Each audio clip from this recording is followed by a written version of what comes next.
Welcome to Lynn Cullen Live at pghcitypaper.com. Email your questions and comments to Lynn at pghcitypaper.com. Okay, we are here. It always amazes me.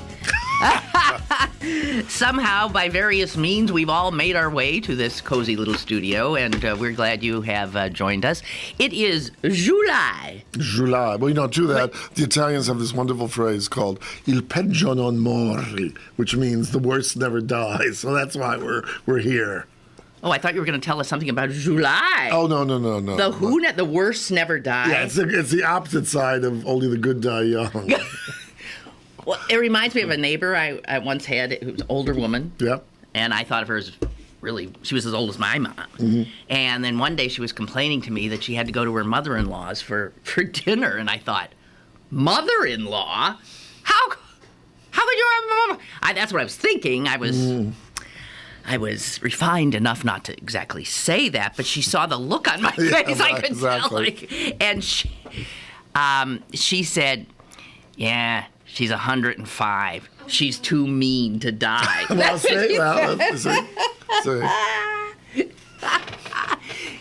you imagine? If you have a mother-in-law you don't really get along with, and you start doing math, you start doing calculations. 2 more years. All right. Well, so I only have to suffer her for this and that. And then all of a sudden, you're 80-something, and she's still there. Oh, God. And she's standing over your grave, spitting on it, Oh, heavens. So anyway, joining me, as usual, on Thursday, Mr. Tom Sokolowski. Thank you. The man who built the Warhol into the international destination that it is today. Oh, thank you. That's lovely. You did! I know. I was just dissembling. Oh, okay. You were trying to be... Oh, no. I was the male ingenue. We were talking about the definition of an ingenue, and so I guess I was trying to be a male ingenue. Oh, no, not me.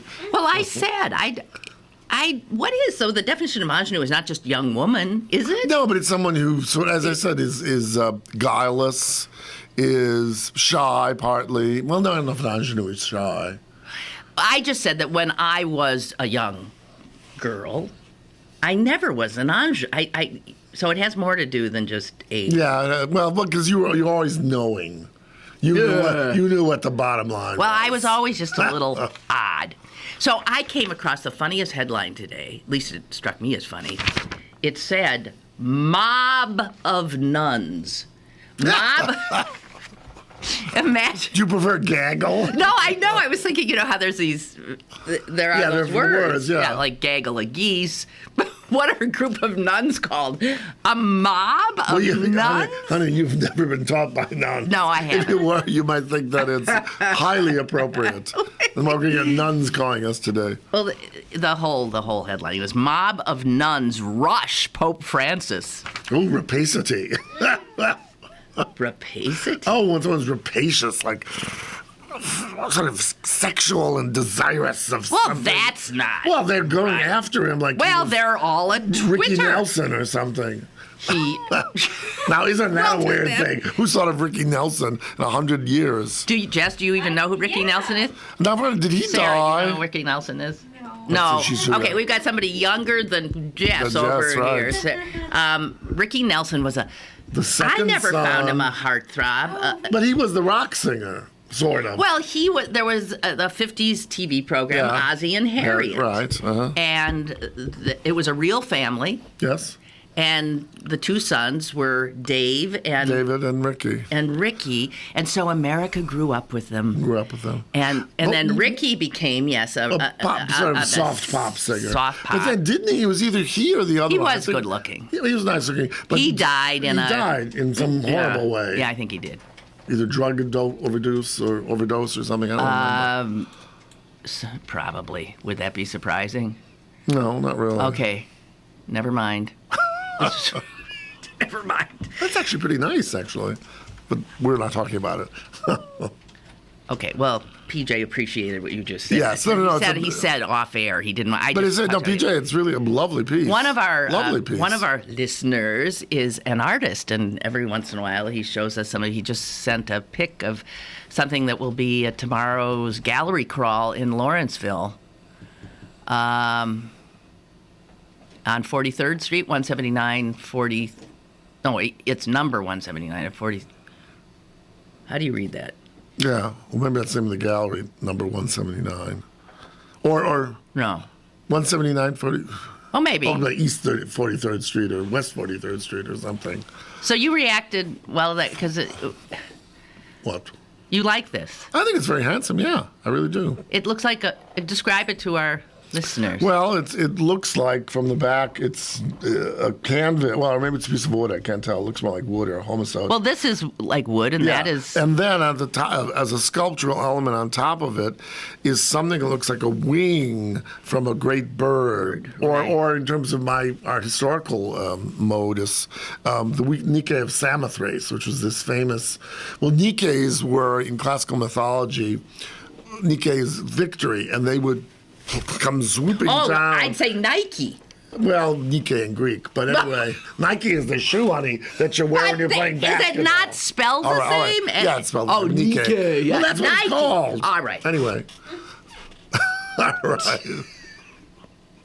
That's like people who say, I'm going to slip down to the market. Schlep. Anyway, and it's a three-dimensional, but these Nike, but they would go down, and when a dead warrior, but who was heroic in battle, they would snap him up in their talons and take him up to heaven. But here, this Nike with some sort of head, we can't tell quite what it is holding on to a letter U, which is also a calligraphic thing, and the U is upside down, so I don't know, I'd have to sort of. But it does closer. look like this wing is picking up this Yeah, but it's U. beautiful. I think it's quite beautiful. Okay, well, if anybody wants to see it, it's down on 43rd Street. Number 179, whatever that means. I'm sure he'll get Maybe back right to back us to with us. that. Okay, so much for telling us not to talk about it on air. Yeah, well. But we should go back to the rapacious nuns. And here's Laura and Ricky Nelson. He died in a plane crash. Oh, Right. plane Yeah, crash. that's what I thought too. I think somewhere.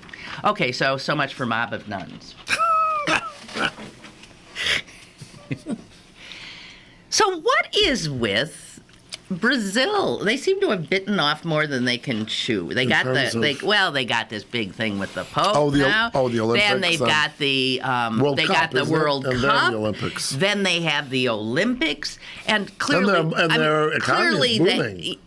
Clearly they have arrived in some way, and so they're getting all this stuff, but I mean, they're bungling a lot. It looks like they're not ready. Their subway broke down. You know, the motorcade for the Pope went practically into a dead end. There were people crawling in the windows of his car. The mobs of nuns. I know, mobs of nuns assaulting him.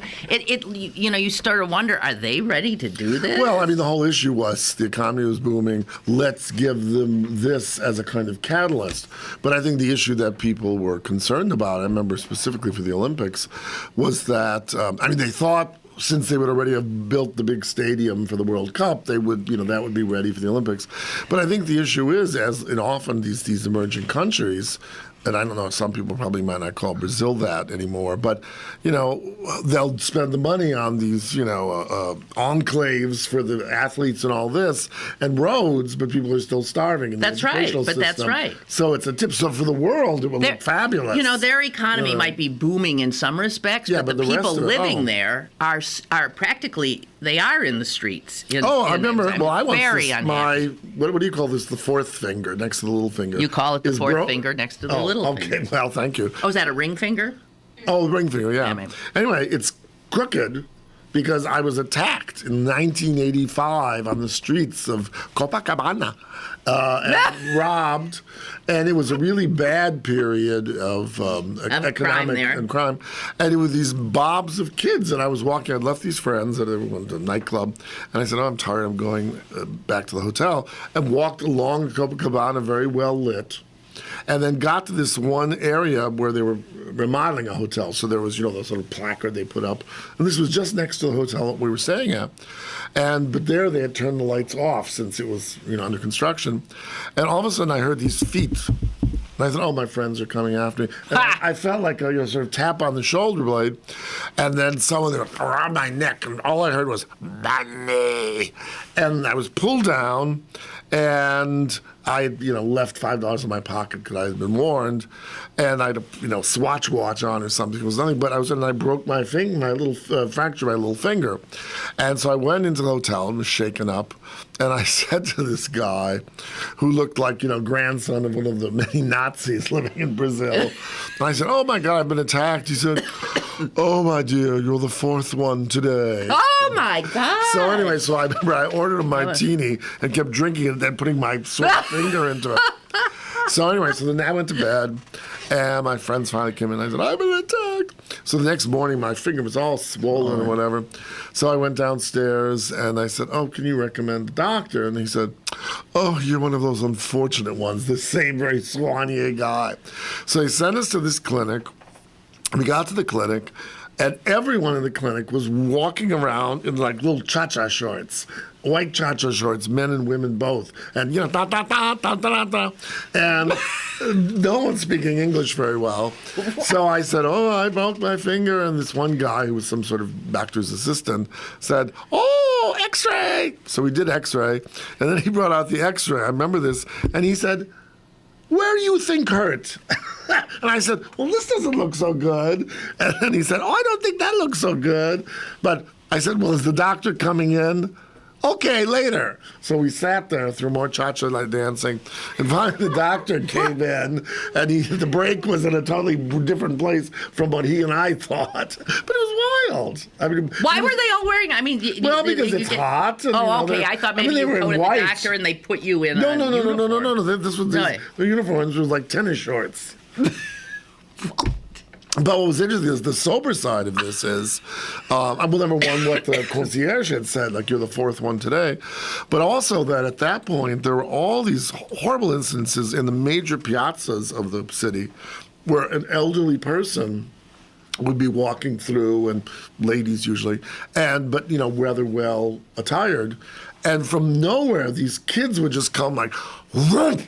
And just sort of throw strip it down them of everything, and then off they go, and at that point, up until the age of 16, I think it was, you couldn't be put in jail for anything, even murder. Oh, so they would put them in these horrible sort of reform schools, and of course they would get out, and then these kids, it was something like The Artful Dodger, these horrible men would have these groups of kids and they would send them out to, attack people. And then if they'd bring back a bracelet or something, they'd get a piece of bread. Oh, it was horrible. How did all of this come up? Wait a minute. Brazil. and I was talking about Rio. Oh, that's right. There was method to my madness. Okay. Dear. I was just sometimes, But it goes to the point of on the beach, and I'm sure it's much, much more safe, and the economy is very much better. But right along the ocean there, Copacabana and Ipanema, what have you, beautiful, and the most lavish condominium hotels and whatever. And then literally where this cha-cha clinic was, the next street over. Horrible poverty. And then up in the hills, these favelas, which are total chaos. They're almost like Soweto or something like that, but not as organized. I mean, really horrible. So isn't that bizarre? So they say Brazil has made it, where the Brazil economy is booming.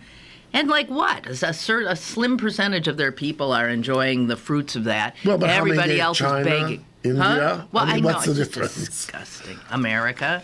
Well, but I mean, we're not quite as... Getting there. We're working on it. We're not quite like that. We're working on it. No, but 11%, dear. All right. Well, so we've ticked off the nuns and the Brazilians. No, I don't think so. Iowa State Fair. North Dakota State Fair. Okay. It's State Fair time. Oh, yes.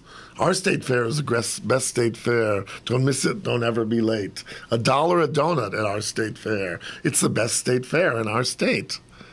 Do you remember the musical State Fair? I think it was Oscar Hammerstein, I think. Yeah, it was. It was Rodgers and Hammerstein. Right, I never saw it. It was and bad. That's one of the. Bad. It was bad. One of their not good ones. Well, so does Pennsylvania have a state fair? I'm sure someplace. Well, it's very well known because some state fairs really are known. I think the Iowa. No, but this state is so agrarian; it has to be. There has to be someone like in Hershey or something. Huh? Pittsburgh doesn't Pittsburgh doesn't. The city itself doesn't. But I know the Wisconsin State Fair is huge. I just remember going to the Illinois one, which was downstate. Yeah. And just, pens of pigs. And pens of sheep. Right. And then, pies. Yeah. And junior league. It's, it's classic Americana stuff. And the North Dakota State Fair is like that. And, big names come in and do entertainment. Like North Dakota had Tim McGraw and Creedence Clearwater Revisited. What happened to Revival? But little kids who came into the fairgrounds were given a little bag of bling. Yeah, candy stuff, blah, blah, blah. In the bag, however, unbeknownst to anybody, were these little soft fetus dolls. Oh, God. Edible? No, they weren't edible, but they're little fetuses. No, I thought they could have been like those chewy. Huh? I sent you that. Yes, you sent me that. Thank you. I'm sorry, Jess. I should have given you credit. Squishy fetus toys for unsuspecting children. And they said the kids were loving them. They were squeezing them and playing with them. Oh, and look at the little baby. Had pro-life implications. Yeah. Oh, God. So a federal judge in North Dakota recently blocked their new abortion law, which essentially absolutely made abortion impossible. Right. They had a 6-week abortion. At 6 weeks, that was the end of it. You don't even know you're pregnant at 6 weeks. Because this one's usually 10 or 12 when they won't do an abortion. No. It's 26 weeks. No, it's not that long. 24. It's 3 months. 3 months. Thank you. Okay. Well, 3 months would be 12. Listen. 3 times 4 is 12. Wait, just a second. Texas, that law, their bill, is at 20 weeks. And that is down from what the Roe v. Wade set it at. You're wrong. You're wrong. Well, she's the Laura's. It's Sarah. Shall we look it up, Jess? No, I thought it was very short. That's what 26 weeks. That's half the first trimester. You can't, but I think. Well, no, there are. Okay, look up. It's Roe v. Wade. It's 24 weeks. Okay, okay. And a lot of states 12. Are passing these 20. No. I think. Oh, I'm not sure. I thought it was 12, but anyway. But that's pretty gross. They come in big boxes. You can get 100 million of little fetuses in a box. How nice. And they're called the Precious One fetal models. They're manufactured by Heritage House. Of course, that tells us Heritage. What exactly do you want? We want to know abortion. Roe v. Wade made abortion legal up until what? Until. Yeah. I wonder who agreed to stuff these things into the goodie bags. Well, someone got. Well, no, someone did, but someone got all these little fetuses in there. How this gross. Here is one mother of 3. She said, "Oh, they're so lifelike. I'm squeezing it right now. Oh, it's squeezing the life out of it. It's fleshy." Oh God, it's fleshy. Oh my God. So anyway. You can have them on keychains. They look like they're in the fetal position, which right. Of course they are. Their little legs are crossed, their little arms are crossed, and they're floating around in this bag of candy. Oh God. All right, enough of that. You know what I think? I think we should take a break. All right. The wild is crazy. The wild is crazy. Well, okay, so we're going to take a quick little break. We'll be right back with you after this. More is on the way with Lynn Cullen Live. Sewickley Med Spa is proud to announce the availability of the revolutionary Tripolar Apollo treatment in Pittsburgh. As seen on Dr. Oz, Tripolar Apollo will reduce wrinkles, tighten and firm skin on your face, neck, abdomen, and thighs. This is a non-surgical, pain-free lunchtime procedure. Call today for a free consultation, 412-259-8628, or online at SewickleyMedspa.com. newspaper is available now. Pick up one today for information on the Summer Beer Fest at Stage AE. Plus Sugar Ray, Jam on Walnut, Smash Mouth, Summer Safari, Tribal Seeds, Gin Blossoms, and Oleander. Pittsburgh City Paper available at over 1,700 locations throughout Western Pennsylvania and on the web at pghcitypaper.com and on your smartphone with GPS-enabled listings at citypapermobile.com. You're listening to Lynn Cullen live at pghcitypaper.com. Once again, here's Lynn Cullen. What? Roe v. Wade leaks abortion. Plus. That's all. Gee whiz. Got a real brain trust here. We can't. We should know this. Okay, let's change to a less contentious Gloomy subject. subject. Right. So, stop squeezing the zygotes. fetus. Where's Mr. Whipple? Yeah, right. Mr. Don't Whipple. squeeze the fetus. Now, do you girls get that? 24 weeks. Oh, so, all right, okay, 24. I thought it was less. Okay. 24. So that's up to 6 months almost. But those, like 20 to 24, that's late term, obviously. Yes. No one is going to do that unless there's something Right, really, right. really wrong. I was reading a piece by a obstetrician who must have written this to some magazine or newspaper, and he was talking about when you do an abortion at 21, 22, 23 weeks, it's because there's certain tests that can be done at Right. 20 weeks. Only at 20 weeks. I mean, you can't do the test until a fetus is developed. Sure. Yeah, right. That can show that the fetus is woefully Right. Well, because disaster. sometimes, I mean, it's going to even if you wait not later, many people have fears, even though they've done it millions of times now, but that doing amniocentesis can often Actually cause problems. But so what he was saying is this: putting it at 20 weeks is going to then force a lot of women who are carrying a terribly damaged, right. deformed, born to die, born to horror and pain child. Mm-hmm. And now they will be, I mean, what? They had two horrible choices: to abort their child right. at this late term, Sure. or Give birth to it and then deal both with the child yourself give birth to with it the and repercussions. then watch it die. So a lot of people, he says, it's the most horrific. He has dealt with couples who've had to deal with this. Well, it's really like it is pulling the the most plug. horrible. Yeah, Really. it is the most. He said, there's no one would do. But what they're now, the state now has stepped in and said that is not your choice to make. They're saying to the couple or to the woman, that's not your choice. It's you Governor find out Corbett's. it's No, Governor thank you. Carey's, Or it's Governor whoever's, yes. Corbett, it's Governor, and all these guys in the legislature decided that you're going to carry that child, knowing That it's it going is. to die. You're Yeah. going to carry it for another, and you're going to go through birth and all that stuff, and then it Yeah, will die right, because right. we have decided for you. Right. That is what I mean. That's Well, and what the other various implications are, as they've been begun to see already, when they can maybe do these tests even sooner, that not just if something horrible, like some sort of autism or brain damage or whatever, but just, this child is going to be blue-eyed. Let's jam something in there so they're green-eyed. we got a call. Hello. Hello. I'm going to say this real quick. Okay. If the government wants to do that, they should pay for the child until it's 21 years old. Hear, they hear. decide to make people, Sure. abortion. That's Sure. right. Yeah. Thank That's you. my Right. opinion. I appreciate it. Thank you. I always agree with that guy. Not always, almost but always. he's pretty bright. And he says it and he's off. He says it and he's off. Yeah.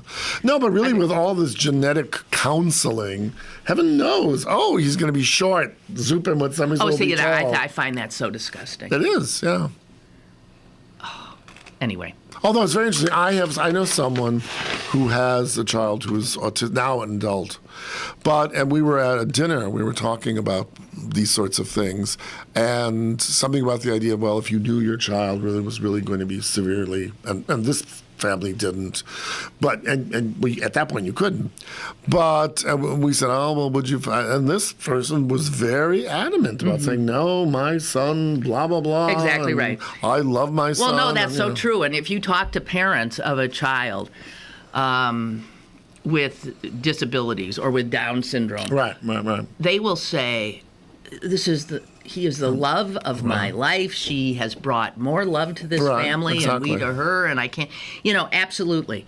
I'm not talking about Down syndrome. No, I am talking about maybe a child with half a, really half a brain right. and a head. One that is arm. Like just born to suffer. Yeah, right. I mean, if you, I just, it would seem the loving thing to do is, PJ saying you saw it right. It is the left wing of victory. Oh, but read the second part. That's great. I was once at the Westmoreland County Fair, says PJ, and a chicken, a Polish ginny hen, to be specific, I never known of such a thing, jumped up and broke its neck on the top of its cage, killing itself. Its lifeless form inspired me to do a sculpture. I called it Death of a Foul Polish American. Fetus, don't foul me now.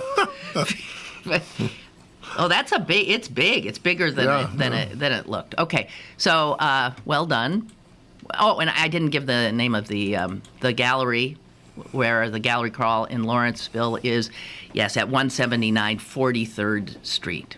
Mm-hmm. So it is number 179, 43rd, to see PJ's work and a lot of other good stuff, apparently.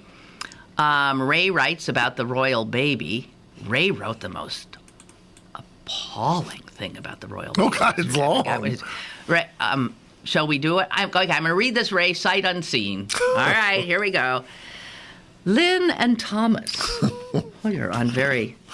grand term. Yes. We're talking about the royal baby, so it should be. Oh, right, okay. Allow me to explain a way that you might understand my disgust and contempt for the fascination, and may I say love in some people, for all things British royal. Yes, we will allow you. Here we go. Imagine if Hitler had been deposed and all his crimes held up for worldwide derision.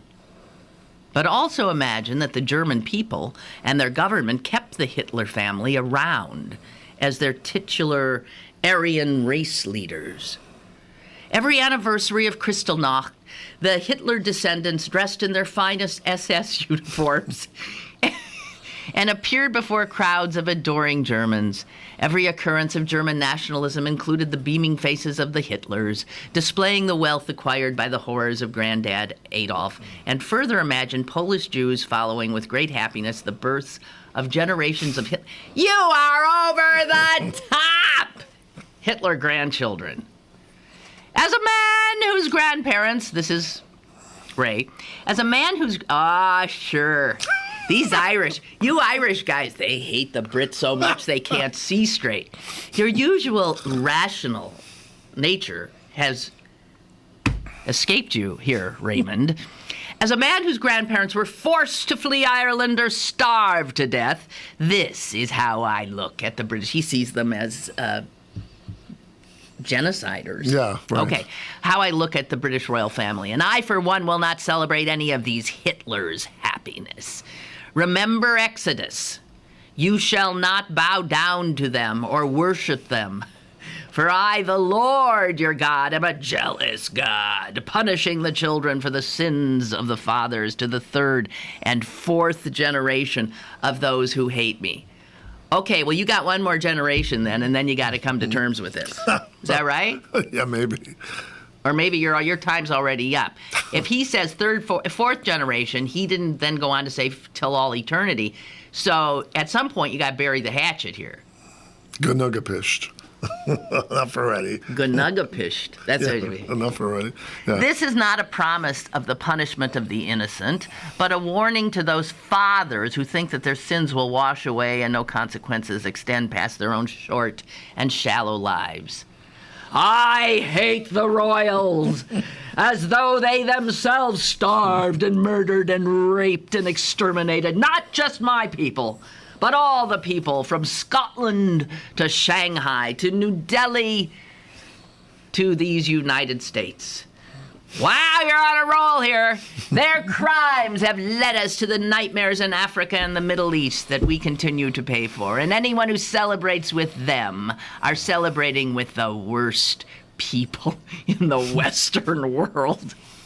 Now, that may be a little excessive, Ray. Although I will say... Some of what he says is well, no, it's true, certainly. Absolutely true. But, I mean, the thing is also interesting, and I thought that's where you were going, Ray, was the fact of, had Edward VII not abdicated, he was very much in favor of Hitler. There were a lot of Brits who were into... Well, listen, now, Ray, here's where the Irish actually did not want to fight with the Allies, so they were more inclined to side with Hitler. Are you aware of that? No, I didn't know. Hello, Ray.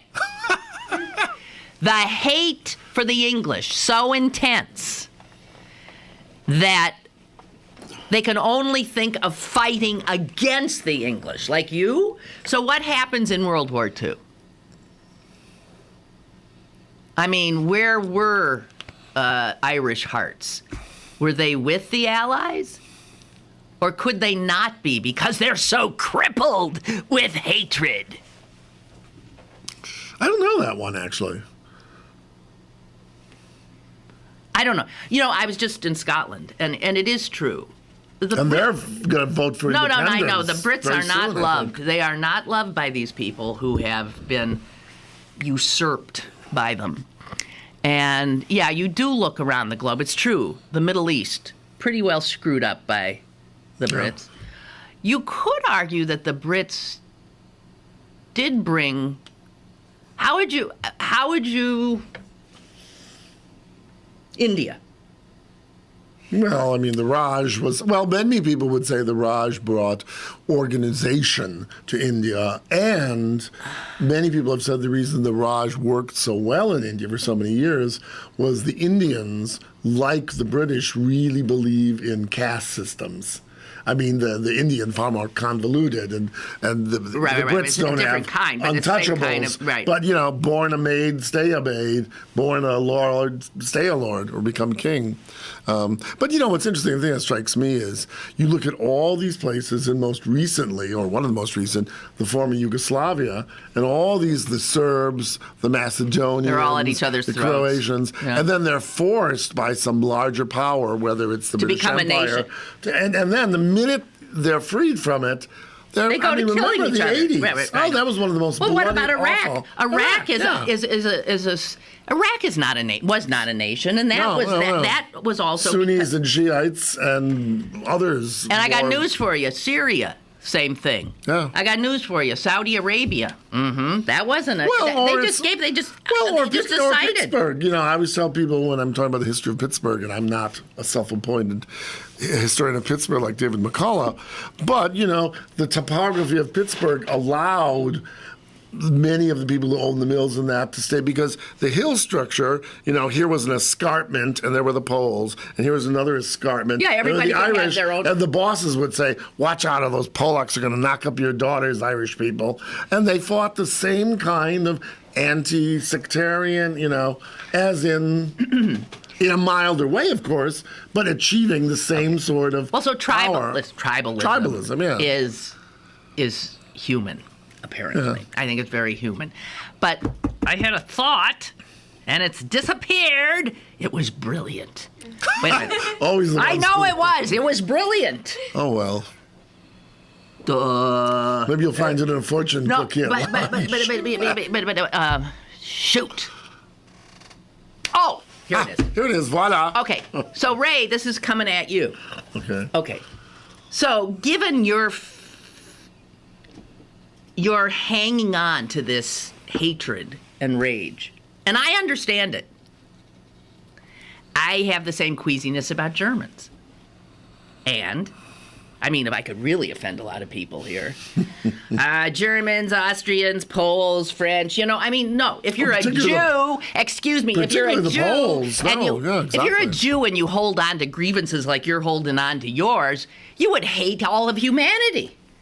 We were genocided here, genocided there, kicked out of this, kicked out of there. The only place that ever really took us in and let us be part of the nation, really, is the United States of America. Right. America. So because Israel was purchased, in a sense. But allowed us to be Americans and not these Jews. Right. Okay, so here's what I want to say. There was that incredible thing that the guy who created The Wire, the TV show, wrote after the Trayvon Martin verdict, George Zimmerman verdict, and he talked about the patriotism of African Americans, and he was blown away by how they could fight for a country that was cheating them so badly. If African Americans they had the same mindset as you, how could they be Americans? How could they ever even tolerate serving this country? And they do. And I once had the same feeling. I went to a powwow of the Oneida Nation, which was in Green Bay, Wisconsin. It was this amazing gathering. It was so unbelievable. And they were dancing and doing their thing. And then they marched in with the American flag.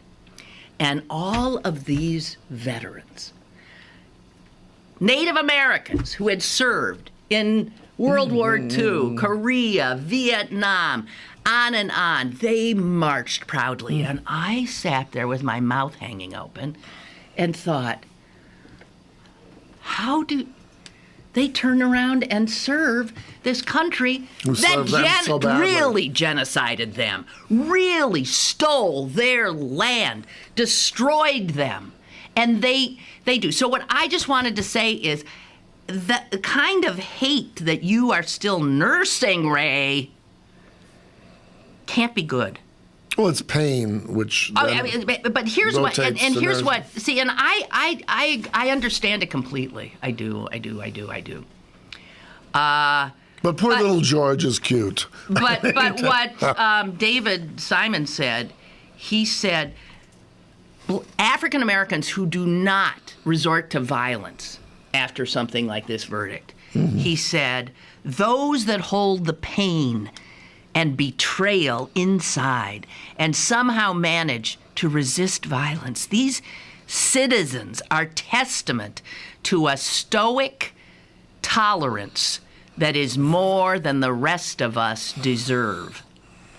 I confess, their patience and patriotism is well beyond my own.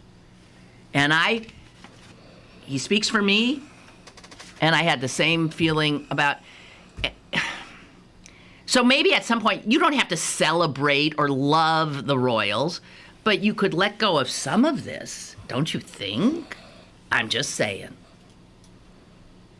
Well, the one thing I would say, because that kind of thing only, at some point, and then also I think the one you. thing that this does, I mean, like, who doesn't like a cute baby with attractive parents? Well, that kid can't help it, the poor kid. But also the point is, what was interesting was the fact that, they came out, and he was wearing jeans and a rolled-up shirt. That never would have happened in other generations of the royal family. And, they made jokes about him having more hair than the prince does. I mean, they say they're regular, ordinary people. So, I mean, I think with luck, that will trump whatever heredity of grandeur and noblesse oblige that previous generations of royals had. And it's interesting because, at the same time as this baby, who was it, the king of Belgium abdicated.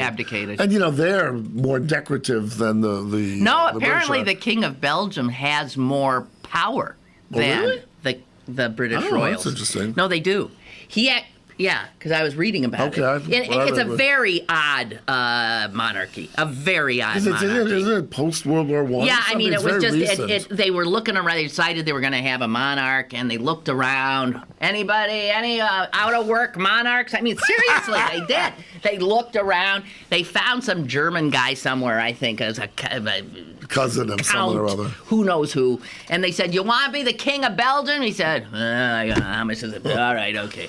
So he came over. He hated the Belgians. He couldn't stand it, but that was the root of their monarchy. Very bizarre. Look it up. Anyway. Oh, my God. We have to take another break. I know. My God. Where's this hour going? Ray, I'm going to send you a bill for a psychiatric session. Okay? I give you 30 days to pay up, then I come after you. I'm taking a break. Stick around for more with Lynn Cullen live after this.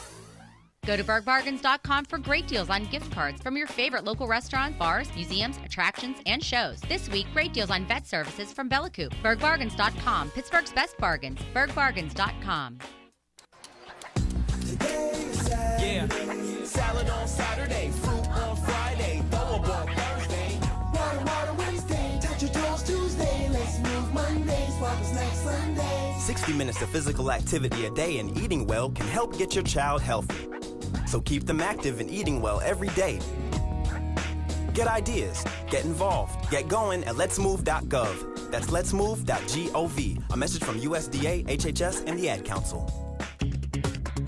Now, it's back to Lynn Cullen live at pghcitypaper.com. And it raises the temperature. Of right. Okay, well, there's so much to talk about. So, I just want to ask you an art question, art-related. So, poor Detroit. Oh, yes. And they have an art museum there, yes, the Detroit Institute of Art. Which is one of our great It really American is. They museums. have some great masterpieces. And people are saying, hey, sell them off. Well, see, part of the history of that, which is what's important. Well, what do they do with that poor museum now? Wait. You ask me a question and then you keep talking. All right, but you look like you were gearing up for some long harangue. Okay. How dare you? Long harangue. You should talk. Anyway. No. I said the thing that's important, because, of course, there have been articles about every museum saying, is that back in, I think it was between the teens and the 20s, the Detroit Institute, which was having problems, decided to go in a decidedly different direction from, let's say, the Carnegie Museums, the Metropolitan Museum, which are private organizations owned by their trustees. They may get land from the city because, let's say, if Pittsburgh was to go belly up, they could not can't come touch to anything at the Carnegie or the But Warhol, right. in order, because the museum was in a mess, they said, okay, the city will own you. So, for example, I have a friend who's been there for 35 years, and one time, about 25 years ago, and that's how bad this thing has been, I called him and I said, how are you doing, Alan? And he said, oh, well, I just got a raise in promotion because half of the staff was under something called the Friends of the Detroit Museum, which meant that was private, and they had extra money. So my friend and others could get others who came under the part of the line item of the budget as city employees were either salaries cut or they were laid off. But anyway, this was to save the bacon of the museum. But now the issue has come up is the city is in a total fucked up mess. And do you then say, and I have to say, even as a museum person, because the other thing the audience needs to know is under the rubrics of the American Association of Museums or the American Association of Art Museum Directors, the law is that if something has been given as a work of art, not cash, but as a work of art, it is not something that can be made. You can't turn it. You can't get. You can't sell it You and can't get sell money. it. You can only sell it and buy another piece of art. Right, because if people wanted to give you money that's fungible, they would. Right. Okay. Right. So, but the issue is, I have to say, even though I'm a museum person, when I hear of people who've been, in the fire department for 68 years, and they're going to lose their and they're pension, going to lose their pensions, there is a pecking order there. And you even would like as to say, sell the Van Gogh. Well, I would. Sell the if we're Rembrandt, talking about the city's good, not to have schools or fire departments. Could we have some priorities we here? have to. That's why I think I could just hear people hearing me saying, that's Sokolowski, yeah, he's always a... But, I mean, sometimes I think we sound supercilious in the arts. Yes, you when do. we go on about Right. this. And, I mean, just like with the sequestration. You know, they cut off, they added money for the air traffic controllers so Congress could fly home on easily. Memorial Day. Right. But people who are now receive Meals on Wheels, I know, the elderly, deliveries are cut back. Yeah. Yeah. So, I mean, I can't say as a human being of some substance, I hope, and of some moral rectitude, I can't equate the two. I hear you. I can't. Ray has written back in his defense. Don't confuse my hate for the royal family and my ambivalence toward the English people. This is a single family that parades around adorned with the trophies of their crimes, like wearing a necklace made of the gold from the teeth. Will you lose the Hitler thing? That is a little grand guignol, Ray, I must say. If I am to be magnanimous enough to let this go, maybe the British should be contrite enough to abolish the monarchy obsession. All right. Well, but one of the we're going to have to do many sessions, dear. We'll give you more money. But no, one of the interesting things about that is, and it's always been something that I sort of have admired. Now Ray's going to send me something, but is the fact of that the British are able to say, we love our Queen when maybe we have hated John Major or hated Winston Churchill. That's the real government, and the Queen, which stands for something that is Britain. It's just it's Britain. It's a physical embodiment. The equivalent of us would be our flag, as opposed to Obama versus Lyndon Johnson. And it's often been said that the American presidency has the impossible task of having to combining both the king, and it has to be the monarch, has to be the chief political officer of a party, has to be the conciliator, has to be the commander-in-chief. Except the very few. They have presidents and prime ministers, right? A lot of countries have a parliamentary system has often that. That's true. And you split these responsibilities, or they have a monarch. We do too between the two. All right, whatever. Houses of Congress. Here's something interesting I found. I'm changing the subject. Yeah, whenever Lynn doesn't want to argue, she changes the subject. I know you, Ninu. You get your own show if you don't want to have power. I got power. I'm using. See, the real Ninu is coming out. Yeah. Okay, so I always have trouble when nouns turn into verbs in usage. Yes, okay. And of course, now I can't think of any. Google. Okay, yes. Thank you. Thank you, Sarah. Google that. Yes, right. Okay. Well, I understand how that happened. Okay, Google goes from an entity to a Google that. How? Well, like Kleenex has become for tissue. Yeah, but this is okay. It's not quite the same Here's thing. a word. Will you friend me? All right. Yes. There's one, right? Not mixed company. Yes. Right. Will you friend me? Well, that's one of the more recent ones, yes, right? And Exactly. Okay. Well, exactly not. Guess what? As long ago as the 1400s, friend was used as a verb. Really? Yes. Did you give an example? Yes. This is an example from 1698. No, whatever. But it is a report that exists, and it says, reports came that the king would friend Lauderdale. Well, then I would ask the question: where does that connect up? Where is the difference of is it the same thing if you said he would befriend him? Yeah, they say that there's a million sites, and they go, the OED is full of them, and it simply means to make friends, So to befriend somebody. him. But it's not befriend, it's friend. No, I know. Oh, okay. And unfriend, which you would definitely think was Modern. something we came up with. No. Unfriend, they can go all the way back to 1659. Here's one. I hope, sir, that we are not mutually unfriended by this difference which has happened betwixt us. Sounds like Jane Austen, doesn't it? Hey, they're going to put Mr. Jane Darcy. Austen. I think they're going to put Jane Austen on one of the British banknotes. Oh, how nice. Yes, I thought so too. Okay, so that's one that's surprising, that friend and unfriend are old usages. Well, it was very funny. Someone wrote something on a text panel, quoted me at a local art show, and he referred to me as Thomas Sokolowski, sometime director of the Warhol Museum. And I said, oh, that's a sort of diss. And this person's English. And he said, oh, no, that sometime could mean the same thing as former. Back in time, Yeah. right.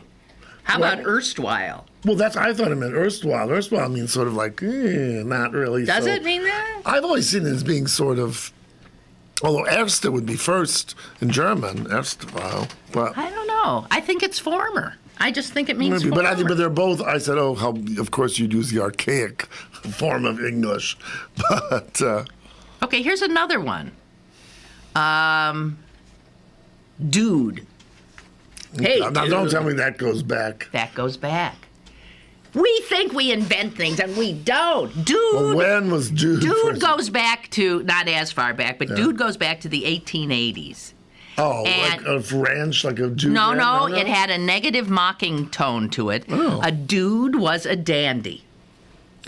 Someone very particular about his clothes, his looks, and his mannerisms, Oh, interesting. who affected a sort of exaggerated, high-class British air. Oscar And Wilde, sort of. Yes, he'd be a dude. And here's a quote. Here's a quote. You be dude, Oscar Wilde. Here's a quote from 1886. Our novels establish a false ideal in the American imagination, and the result is that mysterious being, the dude. Okay, by the turn of the century, meaning the turn of into the 1900s, it had become to mean any guy, usually a cool one. Well, that's now what it means. Way back in the 1800s, again, dude existed and was used, and dudery. Dudery. Dudery. So like dandyism, I guess. Yeah. Interesting. Okay. Well, you know what I hate? There are two things I want to say. I hate dude, but I hate even more when someone says it to women. When a woman can be a dude. But I use guy for women. Oh, I never Hey, would use guys. that. The other thing is one of my biggest pet peeves is you just did it. I can't bear when people always say the 1800s, the 1700s. Like, why not the 18th century or the 19th century? Because, you know People why? are dumb, and they That's don't know right. what it means. I never say the 19th century Oh, I because always I know do. people, you just hear 19 and then you think you're talking about the 20th century. No, that's why I know do people it. are dumb. I'm sorry. Yeah. Ray is now Oh, Ray, come on. has asked if we've lost our minds. Oh, no, Ray, come on. Because of the equating Queen the Queen is with our so flag? revered, as is the flag. I mean, these people, like, what's that one poem, one of those mawkish poems, like, lest the flag not touch the ground, that the blood may drip. I mean, come on.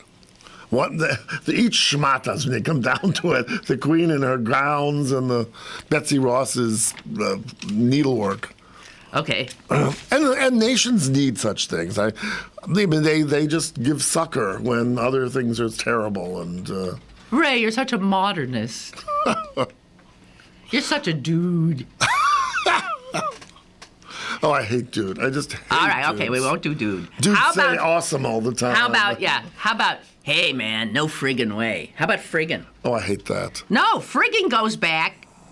Here, I'll do it for you. Well, friggin' was to a the sexual 16th thing, wasn't it? century. He friggered yes, her. yeah, Yes, he right. friggered her. Right. Well, that's just, you know, the other one I hate is, well, I hate is all this. Listen, like, just when, who's it? Oh, the stupid Paula Dean. I mean, the word she said was nigger. It's a horrible word, but like when you the say the N-word N-word. or the F-bomb. I mean, oh, please. If we're referring to the word, everyone knows what the word is.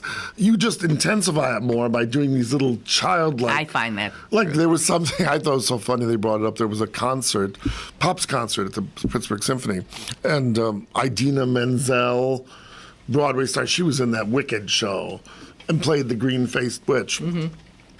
So she came in and was supposedly under the weather. But she was very So she raw. looked green. Well, no. She looked. She was very raw in her speech, and they mentioned this. I thought it was very interesting. Scott Mervis, whoever reviewed the conference, and he said, and she dropped at least 8 F-bombs. And then she said, well, you can tell I'm not a classy gal. But I mean, now, I'm not saying... That was probably Andrew Druckenborg. No. Well, he just does not classical there? music. Yeah. And she was doing a pop concert. Okay, I don't see Scott Mervis doing pop. Well, but it wasn't broken board. But anyway, broad. But it's that sort of thing. We know what the word is, and you think it's like, we know what they're saying. I agree with you. Say it, and It maybe ain't by gonna saying it in a flat way, I know. we decompress it Yeah, and take the sting out of it. ain't happening, though. No, it's not, but... Do you remember the person who got... I was doing radio then. Some poor soul, I forget who, used the word niggardly. All right. Which means... Which is a proper word. Which is a proper word, has nothing to do... No, with black people. No, niggardly meaning miserly, Miserly, right. He used, or she, used the word niggardly, and all hell broke loose. Yeah, right. And people said, how dare you, and blah, blah, blah. And then it was pointed out, excuse me, it's a perfectly okay word. It's a word, niggardly. And That's like on the side of Emily Latella. Never mind. But no, people would not back off it. Even they refused to be educated about it. It sounded too much like that. And so but you pardon couldn't... me, I can sort of understand, but pardon me, it's very much like the 18th century. I mean, learn what it means. And just because you think it sounds naughty. Okay, here's a word, fly. You think of that as a... Yeah, or it can be a verb or a noun, right? But if I were to use it as... he's really fly. Oh, well, that's too, You know what that's that too means? dudish for me. What does that mean? Fly. Oh, yeah. Oh, that's good. Fly means fly. What does it mean? Huh? Excuse me. Wait a minute, young women. You say it sometimes. Like, Is fly? Is it a like good a thing? babe, Yeah, it's a good thing. Oh. Fly is good. But that's sometimes when people But- mean something's good, they'll say, "Oh, that's sick," and that's good, isn't Yeah, it? but no, Yeah. fly. Or ill, I've heard too, which is getting to be a bit much. Okay, but so you would think that's a relatively new thing that both Tom and I missed out on, right? Yes, right. Guess what? That goes back to the 19th century, God. 1800s. It does, and here's some sites. Here's So from to read now in the 2100s? It's 1879. I am speaking now of the young men about town who think it is awfully fly to know tow-headed actresses. What a twee sentence. Here's another from the 19th century, 1800s. They get in with a lot of cheap skates and chase around at nights and think they're the real thing. They think they're fly, but they ain't. So being cool, I guess. Yeah, right. Hip, cool. But Dudes. it's funny. Those. I mean, so all these. No, it terms is. I that would you think- not have known any of those had existed icon. Tricked out. Tricked out goes back to the 16th century. That means sort of dress. Yeah, you're done up, right? It's been used in that way to be decorated since the 1500s, the 16th century. I'm about to hit Lynn. I must trick out my dwelling with something fantastical. Oh, my. Don't you love it? Okay, so that's, Tom! What? We're almost out of time. Oh, dear. Did we get around to anything? Oh, yes. Was there anything you wanted to talk about? No, not particularly. I want to congratulate us for getting through this hour Yes. without talking about Weiner. Oh, Weiner. Why won't he go away? I know. I mean, what's becoming clear, I mean, I don't care much about his tumescence. But what I do care about, or his sort of rapaciousness, using two good He's words. sick. Well, He's a sick But narcissist. that's the part, though. He's sick. Everything he's done is basically just about putting himself, like wearing red pants. Now they're very much in vogue, but is like, look at me, look at me, look I at know, me. it's sad. And he has That's nothing what's so sick to, about it. nothing to say. But what to me is the frightening thing is that his name and Spitzer's are the two most being bandied about in the New York press, on the Right, street, I know. I'm told. Well, so the people, listen, that's our great media. You know. Always But I mean, focusing so on that's what's important. the Asian guy who was comptroller, who Bloomberg didn't like, so he's probably dead. The guy, Joe Lottie, who was from Queens, I think, Lottie, he's probably out. The lesbian deputy mayor, one's being heard. I wouldn't say Christine Quinn. You don't hear anything about her in months now. Well, it's ridiculous. I think he finally managed to get himself. But the only thing, one time was silly boy pranking. Second time is sick. You know, but I just wonder how that must have come out, because he certainly wouldn't have brought that about on his own accord. No, it came out because the woman that he was dallying with in this way approached was it the website. same woman? No, another woman. No, she approached the web. And his Iranian. You know how their relationship started? She had always liked him politically and thought he was great, and then when it came out that he was, doing what he was doing, she was so upset that she sent him an angry email saying, "I'm just so disappointed in you. How could you blah, blah, blah, blah, blah." And he apparently responded. I'm such a dude. No, Look at me, he checked responded out. in some way. Then she responded to him, and they started to talk. And within 1 week of this back and forth, he had brought the sex into it. And she, for some reason, went along for a while. Oh, playing. And then, who the heck? Well, you know what he reminds me so of? bizarre. I've been, a public figure for a good bit of my life, and so I've been around politicians and on podia with politicians. And he always reminds me of that person who, like, if you haven't called on, like, you've called on Ravenstall, and you've called on Krauss, but you haven't called on Charlene Harris. She comes up there and said, "Hi, I'm here too, and I voted for the so-and-so." I mean, that's what he's always in the right place at the right time. He has to be. But being such a schnurr, and being such a ranky. But New York likes that, too. That is very much, that's what Koch was. I mean, he was much more than that, but he was that kind of guy. I mean, Bloomberg has been very much the gentleman politician. Yes. But. Okay, I'm sorry I brought it up. We'd almost made it, and then I... New York Magazine did a great cover last week where they showed half of the face. It was full-on headshot. Half was Spitzer, and half was... And the big question friends of mine have been saying in New York at cocktail parties has been, well, what's worse? An attorney general who broke the law, went to a prostitute as the chief lawyer of the state of New York, or a member of Congress representing the state of New York, dropping his pants? Which is the more nefarious? We'll leave you with that, voters, in the 21st hundreds. Is it Judish or not? Yeah. Yes, we do deserve better. We deserve better. Or don't, actually. I don't think we deserve better. Well, I know Bloomberg has done a wonderful, attention. wonderful, wonderful job for the state Yeah, he has of New done York. a very and good they should job. keep him on. But now, thank God, he's going to give oodles of his money away, and probably in wonderful ways equal to the Gateses and the Clintons. Mm-hmm. And he's got it to give. He's a smart dude. He is a smart dude. And you know what? I think I'm going to friend him. Awesome. All right. Well, thank you, Tom.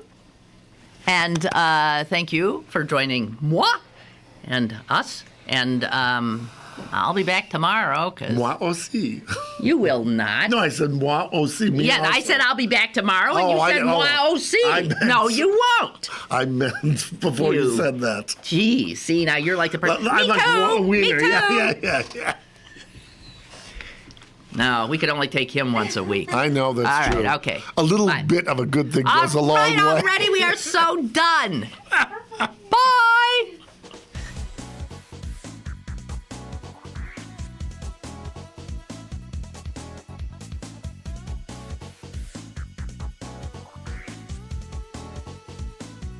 Lynn Cullen Live, Monday through Friday from 10 a.m. to 11 a.m. and archived at pghcitypaper.com. The opinions expressed on Lynn Cullen Live are those of the host and do not necessarily reflect the viewpoints of Pittsburgh City Paper, Steel City Media, and its advertisers.